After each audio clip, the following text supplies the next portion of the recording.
Welcome, welcome. Hello. Hi, welcome in. Hello. Everyone. All right, I'll get started with the ceremonial. Please comment. Hi, everybody. Thank you guys for watching. Thank you for tuning in. If this is you tuning in, before we get started with this video, just want to take a moment to remind you, Danger does too, to please not only like, comment, and share, but subscribe. But also, if you're watching and you have questions, comments, want to join in, we do these live so that we can hear from you. And we will also answer your questions if you have them when we're not live. So please join in the conversation as we do this. And I think that's all from me, folks, for now. Be it. We're missing people because they're sick, but we also gained a person to our live. If you would like to introduce ourselves, we have an alumni with us this week. Yes. Hi, I'm Rachel Wildman, completed level 1, and I'm a career and transition coach. So I help people through big changes in their life, including finding the career that they love. Beautiful. Welcome, welcome, welcome. Thank you. So what's the topic we have tonight that we're going to have Rachel be a participant with? We're talking about how to worry better. Oh. I don't know if is that the title of this live stream? No. We have to stop worrying. Well, Or use it to our advantage versus That's our a good disadvantage. Spoiled it there. That's what I'm talking about. and ruined it. That's fine. Ruined it? Did I give the punchline? No, I ruined it. We can also say how to stress better, how to best your stress, we're not saying get rid of. We're not saying to kick out the door. We're saying how do we take this emotion and make it work for us? Right. Is really what we're doing here. Let's talk about that. Let's talk a little about this. What is worry? Like when we say worry, what is worry? The first image that comes to mind is like worrying, like the hem of your shirt or something. Like you're just picking at something, and it's not really beneficial to you to do that. It's just like a release of stress inside or a release of anxiety. It's how you manifest that inner emotion is by worrying, and sometimes it doesn't work for you. So What about you? Go ahead, Rachel. So also, a bit of a manifestation of fight or flight syndrome. So kind of that inherent need to control your surroundings when you feel like something isn't right, or inside you feel like it's not comfortable. So that's kind of one way that you counteract fight or flight syndrome, is to worry about it and think about it and look for risk mitigation strategies, I guess. That's a really, really good point that you brought up, because I think that when we say fight or flight, we're talking about fear, and we're talking about a reaction. We're talking about an action. I think at that point we are not talking about worry. But what we're talking about is exactly what you just said, is all of that thinking and catastrophizing and all of these things where we transport ourselves into the future and decide we are psychic and we know what's going to happen, and then we start to perseverate on it and just run through our heads every possible outcome, and then and often it can produce a tremendous amount of I think unnecessary stress for us a bit. Well, it can be unproductive. That worry is the overthinking on steroids, right? On that overthinking, there's times to consider what the possibilities are, but it's when we take it to the next level and have it become what Anthony was kind of describing along with Rachel, is the anxiety that is built in with the worry that takes it to that next level, where it really becomes unproductive and not supportive of us as humans. Is that me? That made that noise? That was Danger messing with my speaker cord. So So danger. Rachel brings up a good point too with mitigating Mhm. of this feeling that we're speaking about. I think to kind of just specify, when I think of stress, I think of anxiety, and I don't think that's something that we can completely get rid of. But mitigating it is something I think it's important. Some handle it, different ways than others, and I think that's really the whole topic that we're kind of conversing here today. What was interesting in the research, we have these things that we've now created in our society called trigger warnings.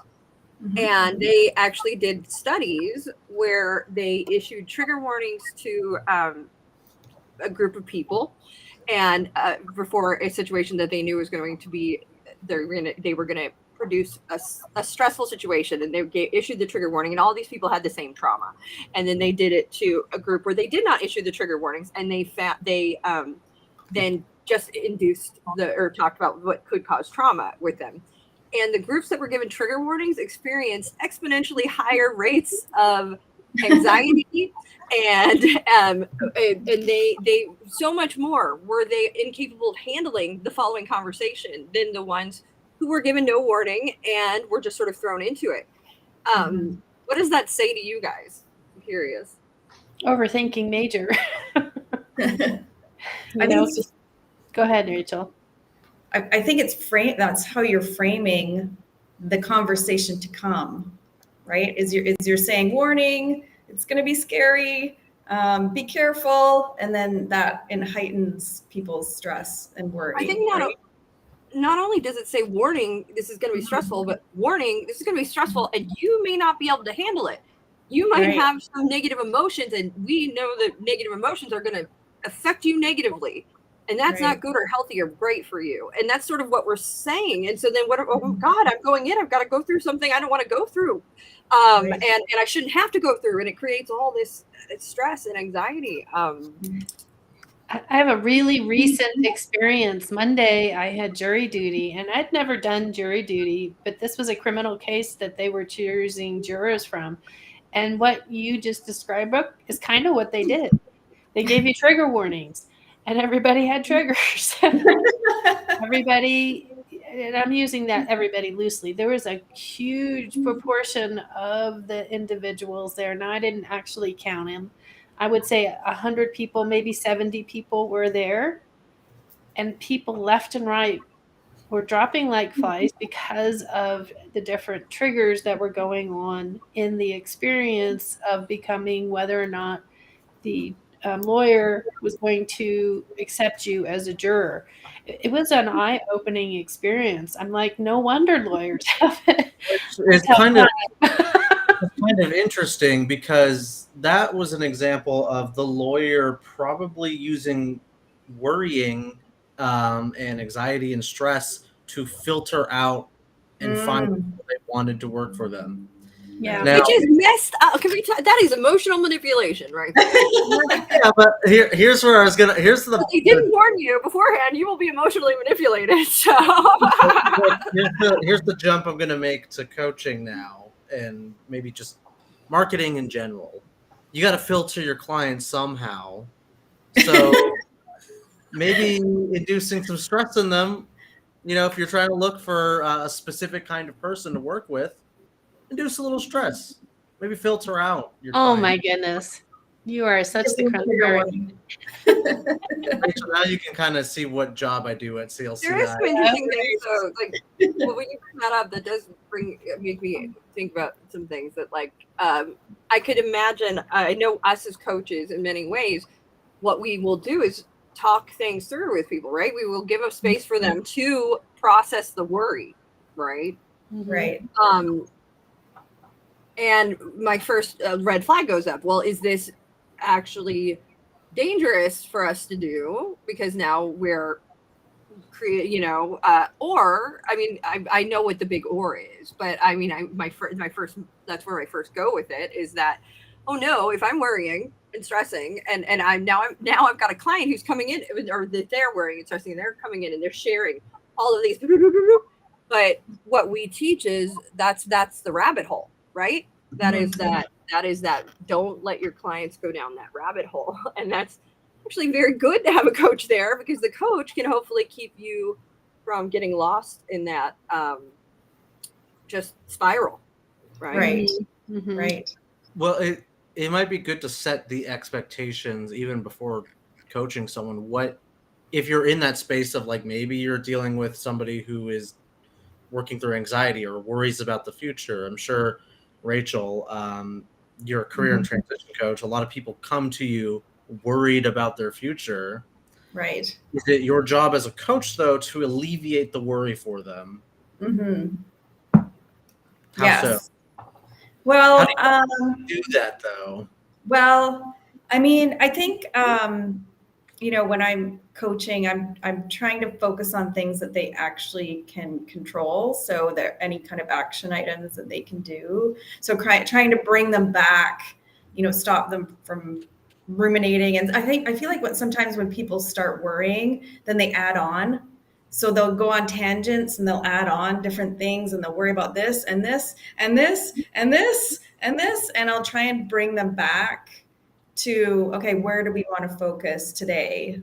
What can we focus on today that will help you kind of move forward? So really trying to stop them from that ruminating spiral that they're going down. Mm-hmm. Is it your job, though, and when I say your job, not like the job of coach, everybody to answer to, I'm trying to think of a nice way to say it. I can't think of one right now, to coddle your client, to soothe them, to assuage their fears for them? No. What we're wanting to do is help them find their own self-soothing behaviors. Yes. I mean, we can help them find that, but that imagination, the prefrontal cortex, we have a really amazing ability to help us progress, but we also have that equal ability to help us not progress. What's that word? I don't know. Not coming up. Digress. Digress. Am I imagining the worst things that could happen? But that's also not a terrible thing either. If you have someone like Rachel to bounce ideas off of, it becomes then what kinds of things can I put into play if this scenario should happen? Well, that scenario is probably not going to happen, so I don't really need to go down that. I was going down the slippery slope, and I realized that just was building on. But here's the next thing that came up, right? So we're able to have a dialogue, and I'm able to communicate with my coach, Rachel, on the ideas that I have to help me overcome those triggering possibilities moments. The other, as we were talking through this, one of the things reminded me of a quote, my favorite quote by Albert. I think it's one of my favorite quotes is by Albert Einstein, is worry is a waste of your imagination. And I absolutely love that quote. One of the things, though, that was addressed in the research that we did that was really neat, I think, or it was a neat way of looking at it. Yeah, and I guess, again, it was another study where they took children who suffered from anxious behavior, and they put half of them in a group of the best psychotherapy they could get with regard to anxiety, and then the other half they told them specifically cognitive behavioral therapy cognitive behavioral therapy, and then the other half they told them, okay, well, what you're not going to do is you're not going to try to assuage the anxiety, you're not going to try to essentially, can't remember the exact word, but like coddle or encourage the anxiety or soothe the anxiety. What you're going to do instead is, if your child is afraid to sleep in their own bedroom and they want to sleep in your bed, you're not going to let them sleep in your bed. What you're going to do is work on the steps to get the child sleeping in their own bed and working them towards that. You're not going to do this, what every mom wants to do is make everything better. Instead, you're going to work on take steps and work on tools to get them to start to face their anxiety and work in it and work with it. And they found that the results were equitable, like they were the same. So you had the same amount of progress from the ones getting the amazing best of the line cognitive behavioral therapy, and then from the other group that was just sort of forced to start to work through and work on their anxiety. And I think that for me is very powerful, especially being somebody who had PTSD. And I learned very quickly that just taking steps towards doing things and progressing and building the self-esteem that came with that. I mean, that came with taking these steps of facing my fears, of getting, that each time I did and I got through it, my personal confidence grew, and having that much more self-confidence reduced that much more anxiety for me. And then it just kept going, and that was so powerful for me. It was really that moment when I was like, I understand how coaching can be a very powerful and effective process for people that are, experiencing anxiety or afraid to move forward. Well, I get it now. Like, if I'm moving forward and I'm doing well, that confidence that comes with that, for me, is the best therapy in the world. Like, at least it was for me. I'm not saying it's a substitute, but for me, it was so powerful. So my question is then, what do we do with clients where whatever their assurance is or however they soothe themselves of anxiety is a block for them? It's preventing them from making progress, and it's not this external thing where I'm anxious and I'm looking towards my partner or my coach to reassure me. It's just that whenever anxiety comes up outside the coaching session, I always choose to avoid it rather than face it and move forward with my goals. How do you deal with a client like that? How to introduce, I can give you the answer that you and I both know because we did our research. Yeah. I'm being a bit obtuse here with my question, but But again, even if I give you that answer, it's not the answer, because the answer is, we can't just give our clients that answer. We can't just say to our clients, look at your anxiety like a friend.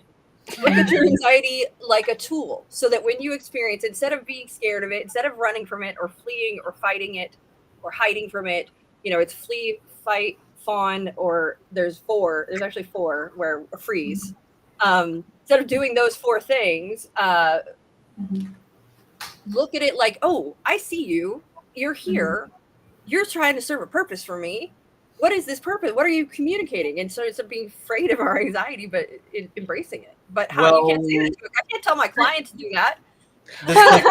You can't tell them to do that, but you can certainly go, how can you utilize this as a strength versus a weakness? Right. I think there's power. Go ahead, Rachel. I think there's power in just the awareness as well. I think a lot of people don't realize how they're self-soothing or what tactics they're using. So just kind of trying to draw that out as well, so they're aware when they're doing it, so that they know, okay, I can try and stop it. I think that's pretty powerful too. Mm-hmm. Jerome, you had something that you were going to say earlier.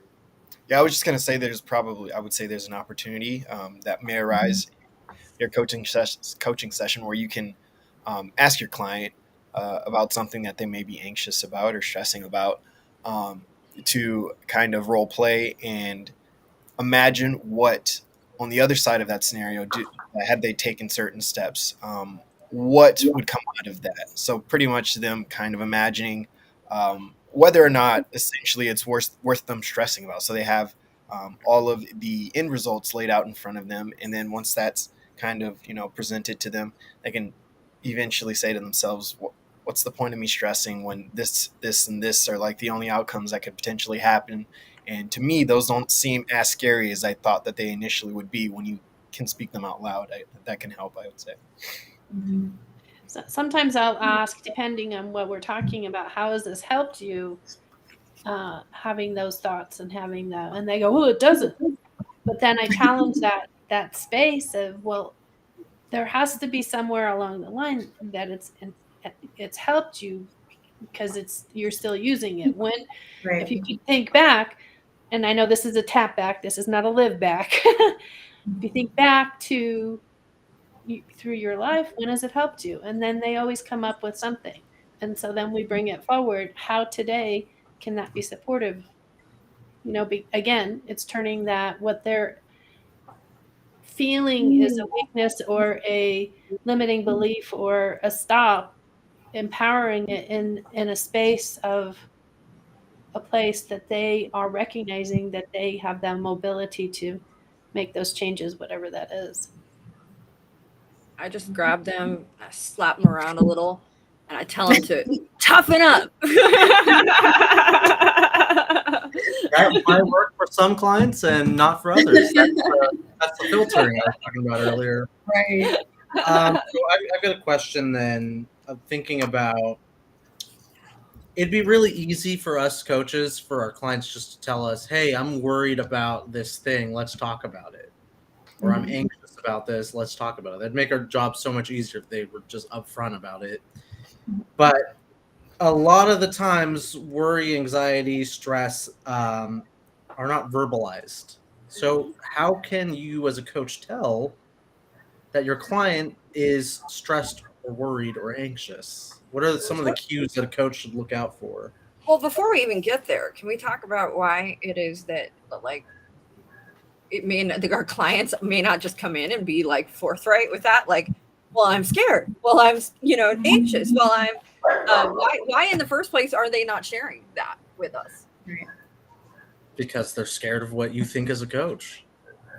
They don't want to be judged. That becomes one reason why. That's the first one I thought.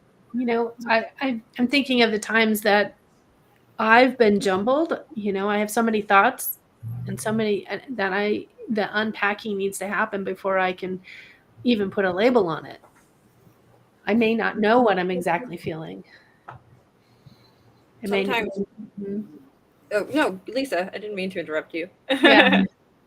I don't know what I was going to say. I already segued to you. Go for it.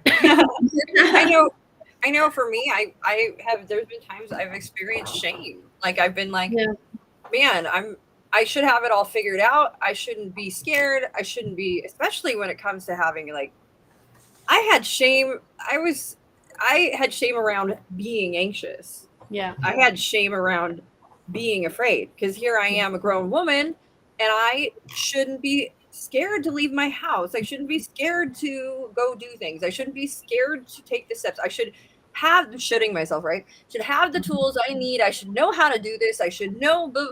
And so that becomes, that's ego. It's a tremendous amount of me being afraid to be vulnerable and be honest. And one of the reasons I think that Anthony, your question is fantastic, and we should go back to it. But one of the reasons I bring this up is to know how hard it can be for people to open up about things sometimes. Yes. Yeah. And to know as a coach that, one, not to take it personally if your client isn't ready to share those things. I take it very personally. But also to know that when they do, not only is that a tremendously powerful place to be in, and there's a tremendous exchange of trust, and that's a win in itself, right? That is a huge thing for people just to get it out and just to talk about it, and to just know that when your clients share those things with you, that is, that's a gift. That really is. Right. It's a very cool, magical thing that can happen in a coaching space that may not otherwise happen in any other space. Mm-hmm. So then it might take some time then for the coach to be able to identify, sources of anxiety in their client. It might not be apparent ever in the first few sessions until you get to know them. Brooke, if I could call you out. Yep, go for it. on observable behavior, on being aware of the patterns in your client. Brooke, I'm aware of being around you for X amount of years, is that when you get stressed or anxious, you tend to talk at 1,000,000 miles an hour. Yeah. The rate of words coming out of your mouth dramatically increases the more anxious you get. I get that from my dad too. All this ADHD, but but that is, I tend to babble when I am in a new space, around new people,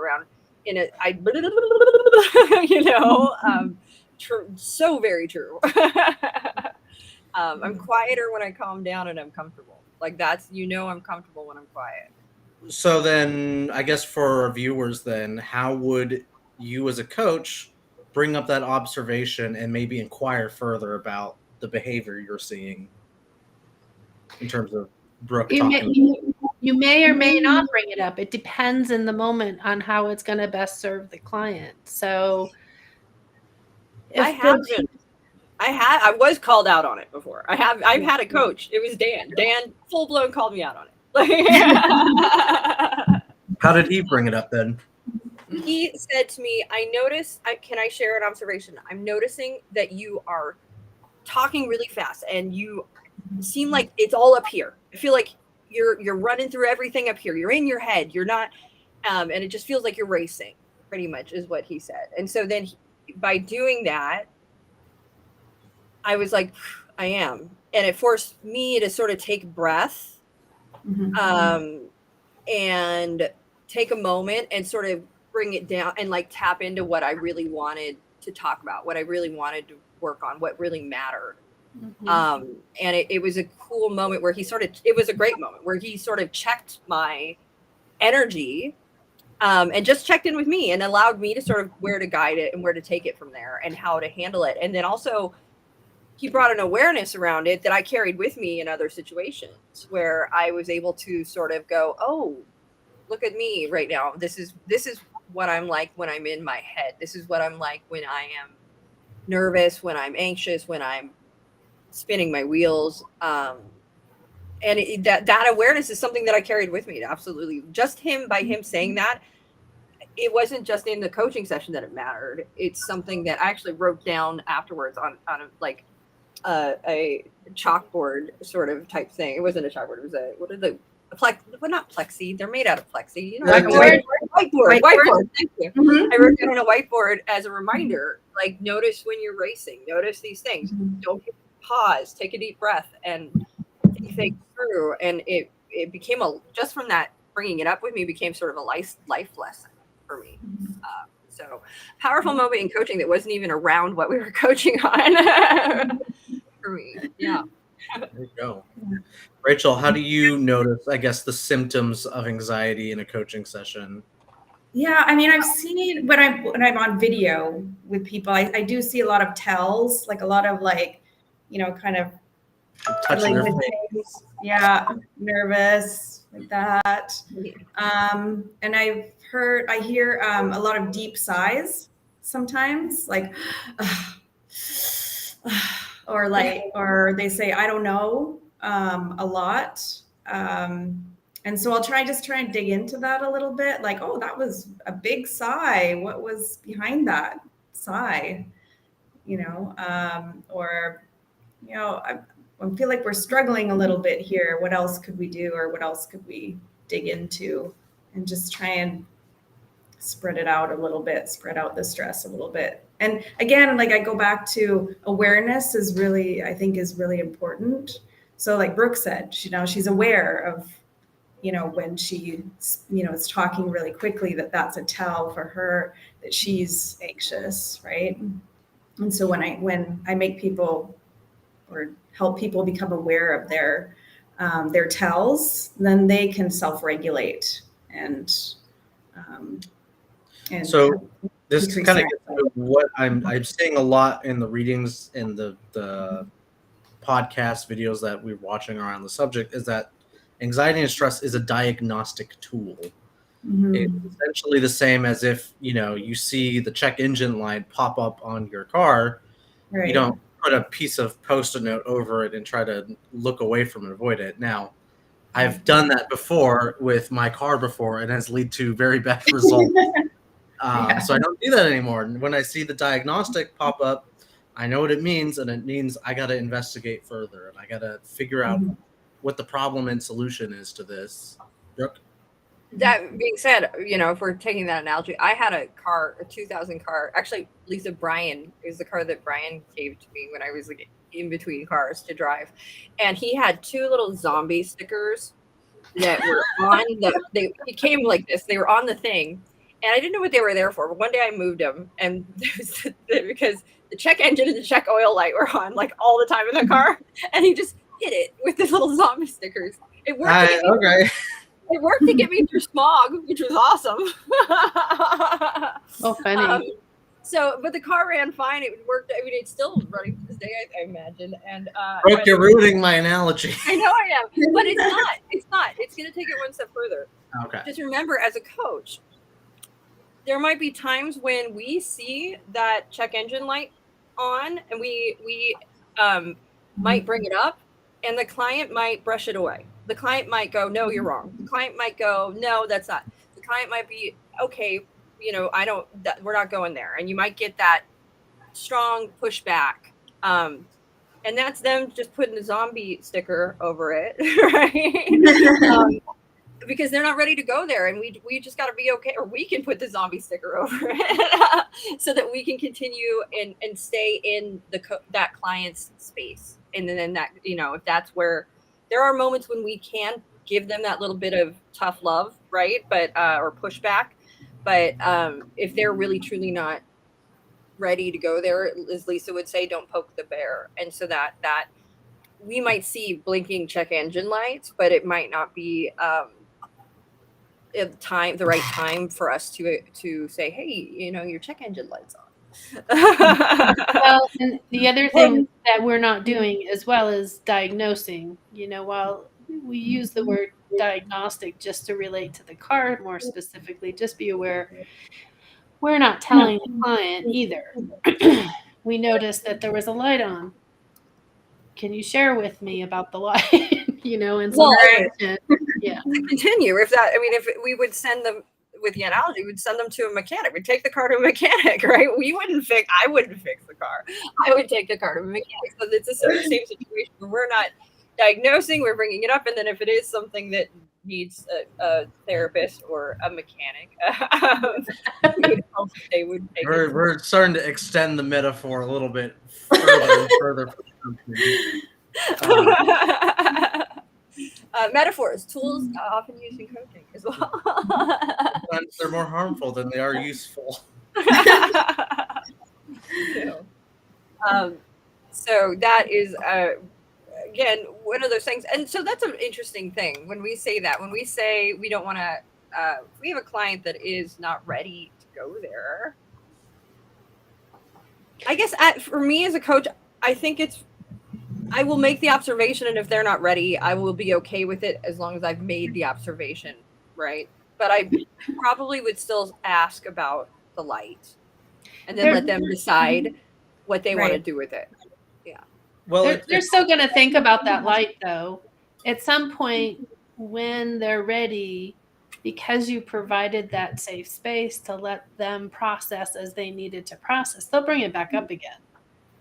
They could even bring it back up again in the same session, let alone sessions down the road. You just never know, what it's going to lead.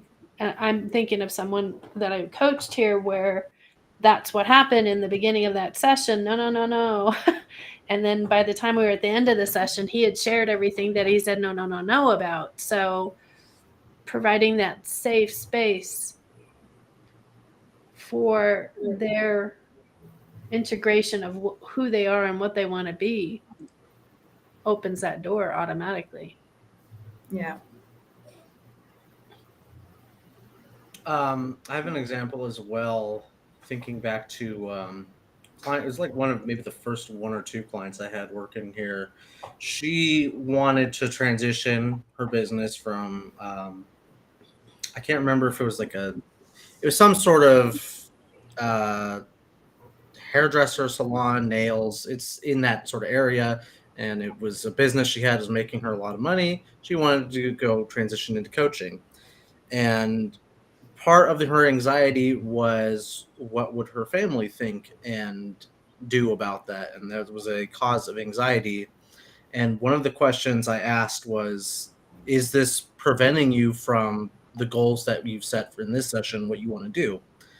And she thought about it. She's like, no, I'll still do what I set out to do, in between this session and the next session. I says, okay, Do you want to talk about that, or do you want to talk about the goals? So there's an offering of a choice there. And she says, no, not right now. I want to discuss, this instead. Okay, that's fine. All you need to do as a coach, if you address it, is give the option of, do you want to talk about this or that? Where do you want to take this conversation now that this has been brought to your attention? And let the client lead the way. That's really all the responsibility, I think, of a coach in that sort of scenario when an anxiety, a block, a fear, a worry comes up. Just give an option or a choice. I would say it might be a good idea to notate that specific worry. Just in case maybe don't write it down. Don't write it down and be like, "Don't talk about this next time." Notate whether or not it's coming up. I think is important because maybe eventually this can be another option that you present to them. Is I see this keeps coming up. You mentioned you didn't want to speak about it then, but it seems to keep coming up. I just want to ask: are you sure this is something that you don't want to dig a little bit deeper into? Yeah, notes or making mental note of habits that keep forming, or repetitive things themes that keep coming up in the coaching sessions. It might be good to maybe not push, but inquire heavily into those things. I want to also, while we're talking in this space, I want to sort of just address something or say something that I think that anxiety it's another one of those buzzwords that's flown through our culture, right? And I think that we can quickly go there might sometimes be a gut shot reaction when somebody says to you, well, I suffer from anxiety, to go, okay, wait, is that DSM-5? Is that but everybody suffers. We all experience anxiety. Anxiety is an emotion, and it's an emotion that's built into us naturally. It is not necessarily something that needs therapy or psychology, or it's not because we all experience an emotion. I would say that it's completely normal for us to experience anxiety. When it becomes a problem, when it becomes generalized anxiety disorder, when it becomes PTSD, when it becomes all of these things, is when your life is so affected by it that you are no longer able to function in a normal capacity, in a capacity that is healthy and good. And that's when that comes in, where you need an advanced care. So I could throw in the example of my Monday. Monday, I already mentioned I did jury duty. I had one of the, it was the prosecutor. She was asking me questions. I got anxious really quickly. I felt my face flush. I felt the jitter in my answer. And I'm like observing myself going through all of this. What in the blazes is that about? She's just asking questions.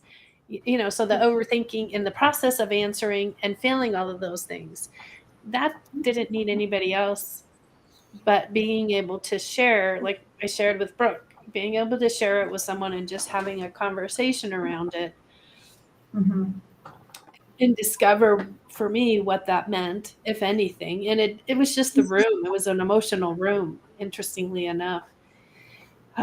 That's where it was. It's not something I need to dig deeper into. I just needed to be able to find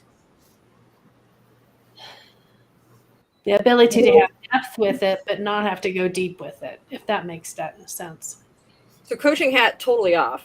In this situation, I think anybody who is in a courtroom being questioned by lawyers with a judge present and criminals present, and you being judged essentially, and you literally and not figuratively. literally judged. I think anybody on the planet would be anxious. Like, I think that is 1,000%. I think it's built into the structure that you. Yeah. I think if you're not anxious, you have been in court way too often. Yeah. You've been in that situation far too much. To bring that back to coaching, some clients might be afraid that you're going to judge them and that you're that would be a very easy way to stress your clients out, is to actually judge them.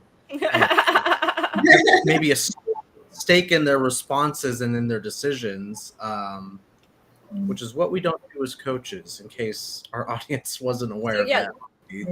Good point, though. Really valid point. So, me as a coach, how do I handle worry? My own worry. Oh, your own worry. My own worry about my client, or my own worry about my own stuff? I mean, I think we could talk about both. I mean, Can I start with about your client. I mean, let's start with bounce the question to Rachel. Rachel, what were you worried about? And I'm assuming this is the case. I might be wrong, but what were you worried about starting out as a coach? That's the main things that I was worried about is that I have been kind of mentoring and consulting. And so my concern is bringing that in and leading the client more than just coaching and asking the questions. So I think that was kind of the one thing I've been stressing out about a little bit, is that I do kind of tend to lead. So I'm working on it, but I do stress about it because I know I shouldn't, and then I feel this pressure that I should, and then I worry about that pressure, and I worry about my clients, get one outcome if I was consulting with them, and would get a different outcome if I was coaching them, right? So I do stress about that. But I think yeah, that's so. You kind of brought up a really good point there. You were worrying about outcomes with your client. Mm-hmm. Yeah. Tell me more about that. Yeah, well, I mean, I'm working on that too. To not be attached to the outcomes, and really just help it be their session and where they want to go. So I still, I have some great sessions where it's all about them. And then I have some sessions where I feel like I've ended up leading a little bit, or worried about, did the session. So I guess it's all part of the learning process when you're just starting out. Did you have any worries before you became a coach about coaching?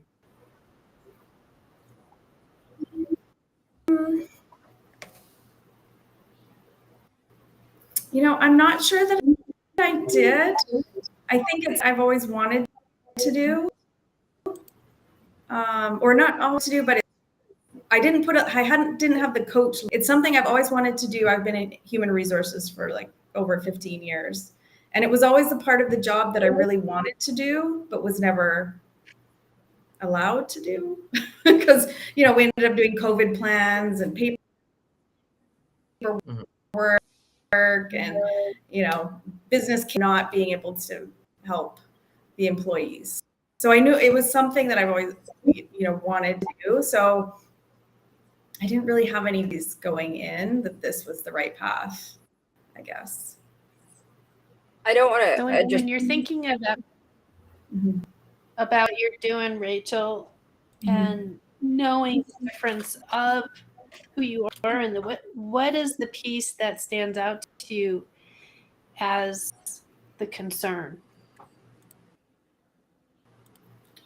That I'm turning it into the client. So I know that the client will get more out of it if they come up with the answers, and they come up with the action item. I have all of this HR that I am trying not to impart.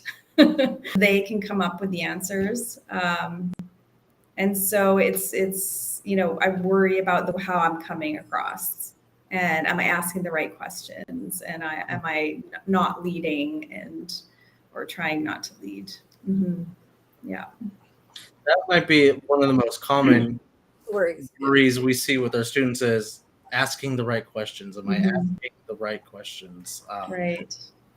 I really want to. So she said some amazing things, and I really would like to sort of take a beat to highlight these because I think these are very natural worries for us Mhm. as coaches to have. And she really, there's a lot there. And so, and we're talking about as a coach in a coaching session with a client, we can worry about asking the right questions. We can worry about how, if we're coaching right or wrong, and all of the using our tools, and if we're leading too much, and if we're doing all of these things. We can worry about our clients' outcomes and their success and failure. And we can worry about if they're going to progress, if they're going to do what they say they're going to do and or not. And if they're not doing what they're saying they're going to do, oh no, I'm worrying that is that my fault? Is that me that's causing this? We worry about whether or not our clients like us, whether or not they're going to book another session with us, whether or not they're going to keep going on with us, whether or not we're actually helping them. I think, is there, I mean, I'm talking about in the actual coaching session too. I'm sure, you know, what do I ask next? How long do I hold this silence for? Did I miss something? There's a lot of this that can go worry that can go on. And I think that it's important for us not only to just say that happens to every coach, but one of the reasons we do this and we start to talk about the ways that we can manage, while we cannot give these tools to our clients necessarily in just a very, you know, why don't you look at your anxiety as a friend? We as a school can give these recommendations and things to our students. Mhm. So what tools can we, as the folks here who have done some coaching, can we offer to our students who are worried and anxious in a session or just before, you know, in that client coach space? What can they do to channel that worry or address it, or, you know, do whatever they need to do with it? What do you guys as coaches, what do you do to help with that? Well, I mean, I think we've gone over this before. Maybe you guys talk about it in class. It's been a while since I've been in a classroom, but you can, if the anxiety or worry or stress gets too much for you, you can stop a coaching session. You can hit the pause button, be like, I gotta go to the bathroom for 5 minutes. I'll be back. Go cry in the bathroom and come back. You know, you've dealt with the emotions however you need to. But you're empowered to manage even though the client is leading the session, you as a coach are empowered to manage the coaching session however you see fit. And if that means dealing with your stress or worry in an appropriate manner, you can do that. But I'm like going into the extreme spectrum where your emotions are interfering with the coaching session. But that being said, you bring up a good point, and it's one of the things we say is, you know, good coaches have coaches, great coaches have great coaches, but also not only do great coaches have great coaches, if they don't, they have great support systems. They have great people they can go talk to, where if that comes up, they can go after the session. Once they're out, you know, they have somebody they can process. Oh, you know what? This is coming up for me. Because one of the things that happens, I think, in sessions a lot of times is we will relate with our clients.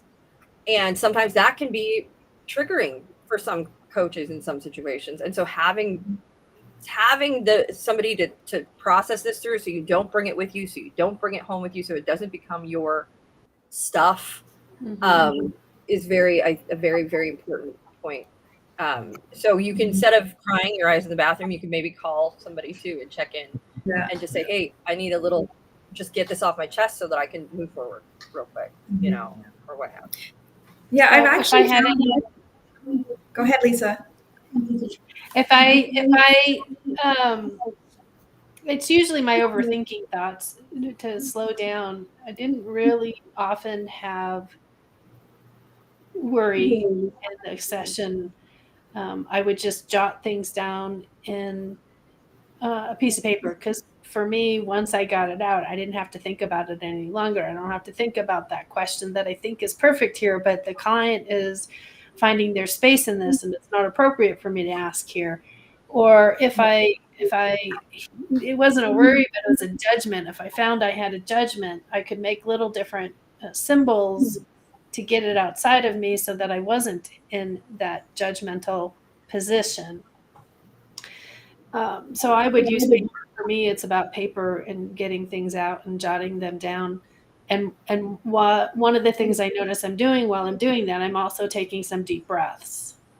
Mm-hmm. And that quickly can, regulate a little bit hyper system for me. Rachel, I did interrupt you as we were trying to arm wrestle for the answer. You're next. I think you both spoke at the exact same time, so I think you're right. I was just going to tag on to Brooke's comment about the support system. So I've been doing the reciprocoaching with other alumni, and I think that is a fantastic support system because we're all kind of going through the same things. Yeah. So, I'll sometimes bring up the same topic to talk about with 2 or more of my reciprocoaches and just see what kind of answers I'm getting, so that I can learn from that and have lots of different perspectives on, what I could be doing better or how I could be doing it better. So yeah, I think that's a great support system that we have here. Yeah. I think also, Lisa, a great point that you brought up too, and even in the case of reciprocoaching is it's really self-awareness, right? You brought up this judgment, and we have to be aware of what is going on in us. And so when we and that's the same thing with anxiety and with worry, we have to be aware of that. It's emotional intelligence. What emotion am I experiencing? Why am I experiencing it? Okay, I'm a coach right now. It's not about me and my emotions. So that's got to get put in a basket. And in meditation, at least when I learned to meditate, they taught me to put like racing thoughts in baskets, and like you'll get to it later. Like you visualize it, put it in a little basket, and a tool. But that's a tool when you can't sleep. You write it down. Quickly, so that jot it out real quick, so that then you can get back to bed. But really, before you can even do that, we have to have that beat of self-awareness. And so it's so important, so critical as a coach for us to be aware of our worry, of our emotion, of what we're feeling, and be able to go, okay, right now that's not appropriate for me to do. Like that is, right now that's not about what this is about. I'm going to put that here, boom. I acknowledge that that's there. And like even Lisa said, with the judgment, I acknowledge that that's there, but I'm not going to utilize that emotional tool within me at the moment because it's not productive. It's not what it needs to happen. And so critical for us to have awareness. And ultimately, in a lot of the research, that's what was when we say how to best your stress, and when we said how to deal with your anxiety, it was not to squash it, not to push it down, not to stuff the fear down or the anxiety down. It's to embrace it and go, okay, hey, this is a part of being human, and it's there for a reason, and it's there to teach me something. It's also very akin to shadow work, I would say, too. Jerome, you've been quiet for a long time, so I'm just going to put you on the spot with no question whatsoever. Okay, well, I had some thoughts kind of running through my mind. I wanted to give everyone a chance. Just kind of what can help you as a coach when you're facing anxiety. I want to say, to Anthony's point, stepping away and maybe taking 5 minutes. I would say 95% of the time, your client is going to appreciate that more than you trying to fumble through your emotion and get through that session without you having dealt with that. So that's something that I know, Anthony, you said that's to the extreme, but if it does get to that point, it is something I think is very valuable to go ahead and utilize. Additionally, you shouldn't ever be working harder than your client. So if you catch yourself kind of, maybe I would say proverbially sweating, but maybe even physically sweating, you might want to slow down and realize this isn't about you. This is your client's session. This is for them. You should be allowing them the stage to go ahead and kind of progress the session that you're in. This isn't, something that you should have the right answer at every turn for, the right question at every turn. Your client is the one that's progressing the session. So you shouldn't be stressed too much about making it go, for that matter. And if you are sweating in person, wear some deodorant. But good point brought up by both Anthony and Jerome. And I think it can be applied to not just in the session, but take a beat before the session, before it even begins. Boom. And get yourself in the right headspace. Like, get yourself, because if I'm racing around, stressed out, yelling at somebody on the phone, and then I sit down to do a session, I'm going to bring all that energy in there with me, right? So it's so important before you start the session, give yourself a little bit of time to just sort of get into the coaching seat, let go of all of your stuff and be prepared to be a coach. And so not only take the beat during the session if you need it, but take a beat before the session to get into coach mode. Get out of, friend, I'm going to give you advice mode and get into coach mode.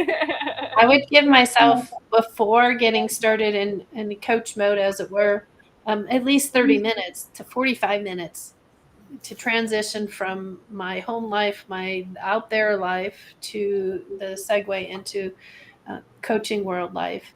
And then between sessions, it's either 15 to 30 minute in between. I used to do them back to back to back to back.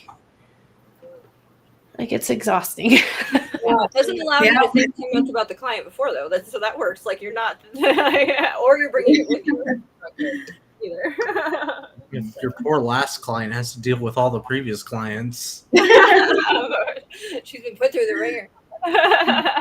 No, I was pretty good at it, but I also didn't have I just didn't have enough space in there to even just go to the bathroom. I'm like, what am I doing? So self-care became important.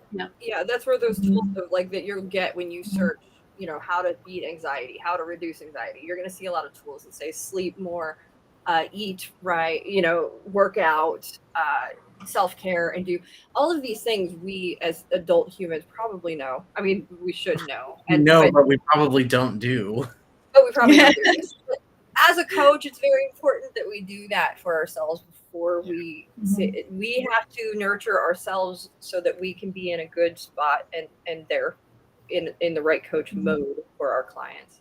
That'll be my last bit of advice when it comes to worry. You guys, what are your final thoughts? And then we're about done. My final thoughts, worry is a tool to utilize. Anxiety is a tool to utilize.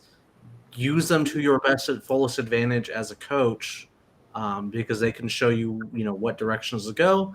And in the case of a client, it's a tool for them as well, and it's up to them to use it or not. That's my final thought. Mm-hmm. I'm going to sign on to Anthony. I don't have anything additional. That's what I was thinking, so I agree. I could have just done that for Brooke. That would have been so much easier. Just say, yeah, I agree with Brooke. I would say kind of similar to Anthony, and also just touching on to something earlier that Brooke said. She was kind of speaking on self-confidence. That's, I think, huge in dealing with anxiety. I would agree with what she said. Mm-hmm. So if you are looking to manage your stress and you don't know where to start, I think starting with your self-image is a really good space to start. If you don't know exactly what concrete steps to take, and you want something that's a little bit more concrete as far as taking steps to help get away from anxious moments or kind of mediate that stress that you may have, working on your self-image and your self-confidence is something that can hugely help in those scenarios. Rachel? Yeah, I heard a quote once about if you're depressed, it means you're living in the past. And if you're anxious, it means you're living in the future. So trying to live in the present, I try to do that a lot and just kind of take it day by day. And that seems to help decrease stress as well. So. Awesome. Do you have a social media website you want to plug as well?